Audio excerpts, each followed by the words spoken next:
अस्सलाम वालेकुम।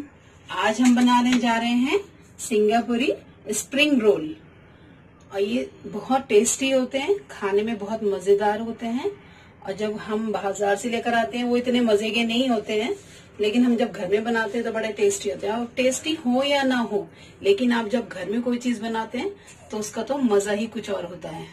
चलिए आज हम बनाते हैं सिंगापुरी स्प्रिंग रोल। तो इसके लिए हमें चाहिए, ये पहले हम नूडल्स बना लेंगे, सिंगापुरी नूडल्स। तो उसके लिए देखिए मैंने नूडल्स जो है ये मैंने ऐसी इसी तरह से तैयार करके रख दिए नूडल्स। और उसमें मैंने ये जर्दे का कलर मिला दिया था जिस टाइम पे हमने नूडल्स बनाए थे। आप चाहें तो नहीं मिलाए इसके अंदर, लेकिन मुझे अच्छा लगता है। वो सिंगापुरी नूडल्स जो होते हैं वो इसी तरह से बनते हैं। और इसके लिए कुछ हमने ये लिए, देखिए जैसे कि ये प्याज है और ये शिमला मिर्च है और ये थोड़ी सी हरी मिर्च है, ये थोड़ा सा नमक लिया है। और नमक मैंने थोड़ा सा इसमें बॉईल करते में भी डाला था नूडल्स में।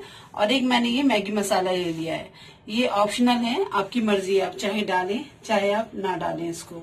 और ये देखिए थोड़ा सा ये विनेगर है, आधा चमचा, आधे चमचे से भी कम ही है ये। और ये 1 चम्मच के करीब विनेगर है इसमें। और ये थोड़ा सॉस है, red chilli sauce, red sauce जो होता है। और ये कॉर्नफ्लावर, ये मैदा है, जो कि मैदा जो है मैं इसका घोल बनाऊंगी शीट बनाने के बाद। वो मुझे चाहिए, मैदे का एक घोल चाहिए। और ये देखिए मैं शीट जो बनाऊंगी तो उस शीट के लिए हमें चाहिए आधा कॉर्नफ्लावर है और आधा ये मैदा है। जैसे 1 कटोरी हमने मैदा ले लिया तो 1 कटोरी हम कॉर्नफ्लावर लेंगे, या आधा कटोरी हमने अगर मैदा लिया है तो आधा कटोरी हम कॉर्नफ्लावर लेंगे। और उसको सिर्फ कुछ नहीं करना है, इसको मैदे और कॉर्नफ्लावर को लेके सिर्फ इसके अंदर पानी डालना है हमें और एक पतला सा घोल बनाना है हमें। वो मैं आपको दिखाती हूँ कि वो किस तरह से बनेगा। चलिए पहले हम शीट तैयार कर लेते हैं इसके लिए। आइए देखिए ये शीट मैंने इस तरह से ये पहले तैयार कर ली थी कॉर्नफ्लावर की, जो मैंने आपको बताया। आधा उसमें कॉर्नफ्लावर लेना है और आधा हमें मैदा लेना है उसको में। और देखिए मैंने शीट ये इस तरह से तैयार करी थी। मैं एक आपको बना के दिखाती हूँ। और ये बैटर देखिए हमारा इस तरह से होना चाहिए।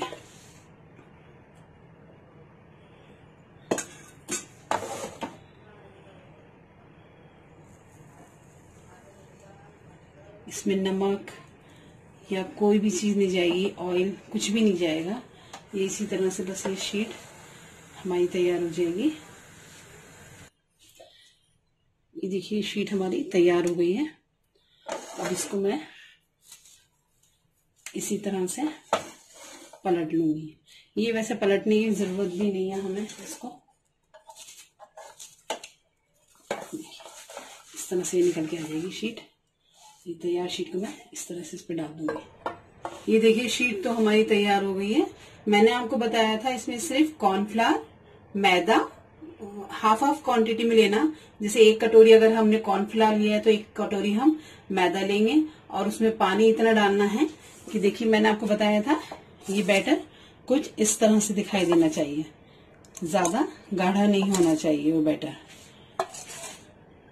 और आप इस तरह से बैटर डाल के उसमें सिर्फ बैटर को हल्का सा आप खुद ही हिला दीजिए, ऐसी पैन हिला दीजिए। ये देखिए ये शीट बन जाएगी।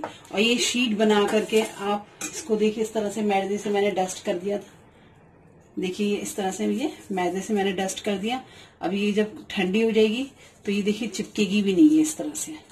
अब जो गर्म होगी वो तो चिपकेगी, लेकिन जब ठंडी हो जाएगी, ये सिर्फ मैंने एक ही साइड से पकाई है।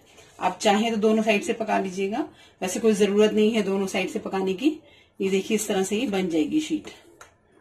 ये देखिए एक और शीट मैं आपको बना करके दिखा रही हूँ। ये देखिए मैं ये दूसरी शीट भी मेरी तैयार हो गई है।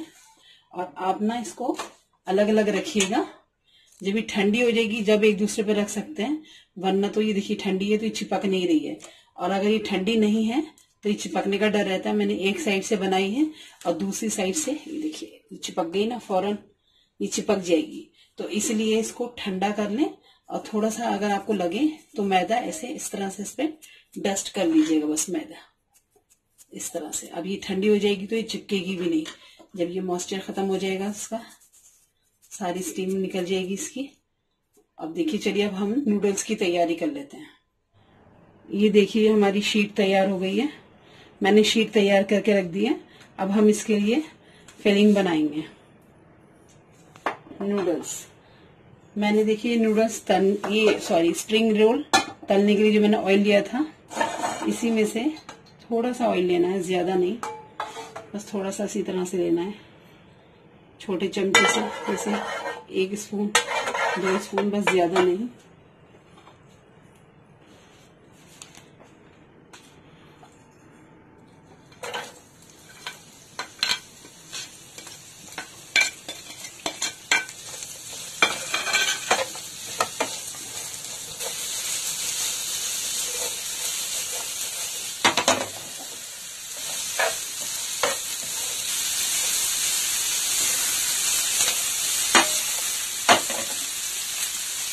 हमारी सब्जियां ये हल्के हल्के से,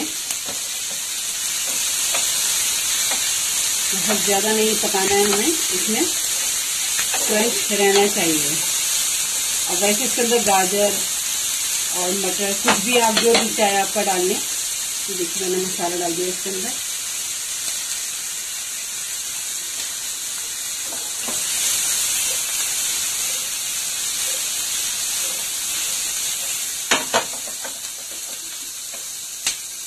इसमें निकल गया।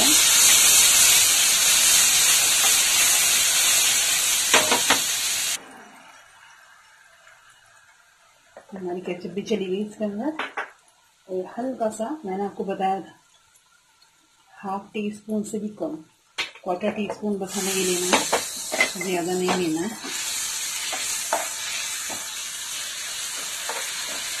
ये वेजिटेबल्स हमारी बन गई हैं। अब इसमें हम अपने नूडल्स डाल देंगे।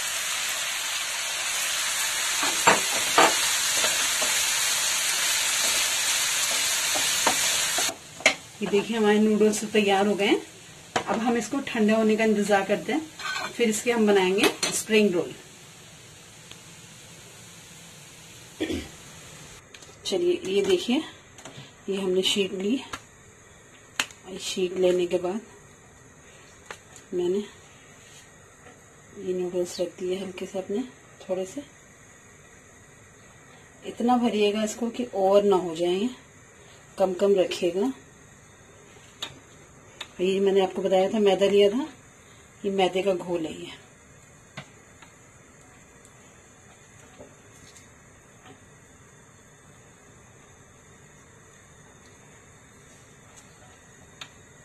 ये देखिए इस तरह से इसको बंद जरूर करना है, वरना तो ये खुल जाएंगे, खुलने का डर रहता है ना इसको। ये देखिए ये तैयार हो गए हमारे रोल। ये देखिए इसी तरह से मैं और रोल तैयार कर लूंगी। ये देखिए मैं एक और बना के दिखा रही हूँ आपको। ये जो है ये हिस्सा जो हमें ऐसे हमेशा इस तरह से नहीं लपेटना है, ये पहले हम इस तरह से लेंगे, फिर ये इस तरह से लेंगे। ये ऐसे लेने से ना ये लॉक हो जाता है, फिर ये फिलिंग जो है निकलेगी नहीं इसमें से। और ये शीट भी आप चाहें तो बना करके इस तरह से शीट बना करके सारी, और इसी तरह से जैसे मैं ये रोल बना रही हूँ बना के आप रख दीजिए, और इसे क्लीन फ्लेम लगा के रख दीजिए। और नहीं तो आप इसे फ्रीजर में रख दें। फ्रीजर में रखने के बाद क्या होता है, वो काफी दिन तक चल जाते हैं। जब आपको फ्राई करना है, कोई भी गेस्ट आए आपके, और आप इसको इस तरह से निकाल कर डीप फ्राई कर लें। ये देखिए हमने स्प्रिंग रोल अपने सारे तैयार कर लिए हैं, और ये सिर्फ फ्राई करने हैं मुझे। और आपको अगर लगे कि आपके यहाँ गेस्ट आ रहे हैं, काफी टाइम लगेगा आपको बनाने में, तो आप इसको बना करके इसी तरह से फ्रीजर में रख दीजिएगा। और ये फ्रीजर में रखने के बाद आप जब भी कोई मेहमान आते हैं, आप इसी तरह से ऑयल गरम करें और उसमें इसी तरह से इसको डाल दें। ये देखिए मैं डाल के दिखाती हूँ आपको।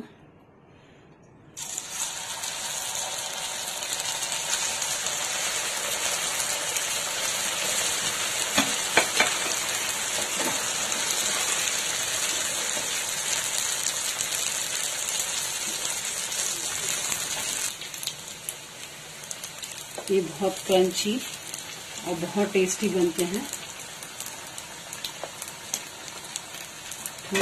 थोड़ी सी मेहनत तो है, लेकिन एक बार आप बना करके इसको चाहें तो इसी तरह से डीप फ्रीज में रख सकते हैं।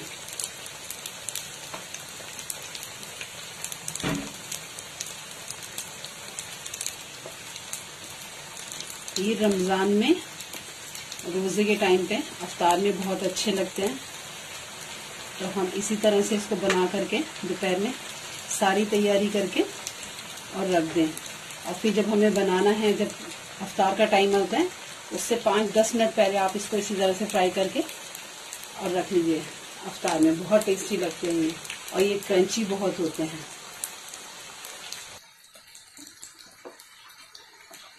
ये वैसे तो ये है कि अगर हम बना करके कभी भी खाएं, लेकिन अफ्तार के लिए तो ख़ास तौर से हमारे बच्चों को तो डिमांड होती है, तो मैं ये पहले ही बना के रख देती हूँ। लेकिन आज आपको दिखाने के लिए मैंने इसको बनाया है। और बच्चे तो वैसे भी आपको पता ही है, मोमोज ये हो गया, रोल हो गया, और वो रोल इतने अच्छे होते भी नहीं है बाजार के। ये तो हमें घर में पता है कि हम किस तरह से बना रहे हैं। आप इसमें और भी सब्जियां ऐड कर सकते हैं, जैसे मैंने आपको बताया, गाजर हो गई, मटर हो गई, बीन्स हो गई, कुछ भी आप कोई भी चीज़ इसमें, जो भी सब्जियां बच्चे नहीं खाते, इसमें आप बारीक बारीक चॉप करके ऐड कर सकते हैं। हमारे बच्चे तो जो भी चीज़ नहीं खाते हैं वो इस तरह की चीज़ में तो खा ही लेते हैं, जैसे चाउमीन हो गई या ये इस तरह के स्प्रिंग रोल हो गए। तो मैं बच्चों को अक्सर यही करती हूँ, जो चीज़ बच्चे जो सब्जियां नहीं खाते इसमें चॉप करके डाल दी, बच्चों को पता भी नहीं चलता है कि वो इतना क्या खा रहे हैं। ये तैयार हो गए, मैं अब इसको निकाल लूँगी।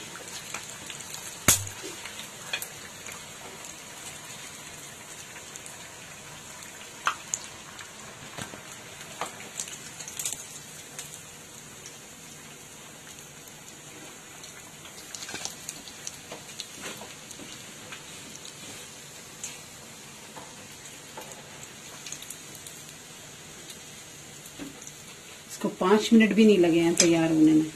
आप इसी तरह से बना के इसको रख लें और अफ्तार के टाइम पे इसको तलें, या वैसे भी आप खाएं, कोई गेस्ट आए तो जब भी इसको इसी तरह से, देखिए एक बैच और रह गया, वो भी मैं फ्राई कर लेती हूँ। अब ये हमारे स्प्रिंग रोल खाने के लिए बिल्कुल रेडी हैं, तैयार हैं। और ये आपको अगर मेरी डिश अच्छी लगी तो लाइक करें, शेयर करें। अगर आप मेरे चैनल पर नए हैं तो उसे सब्सक्राइब करें। अल्लाह हाफिज।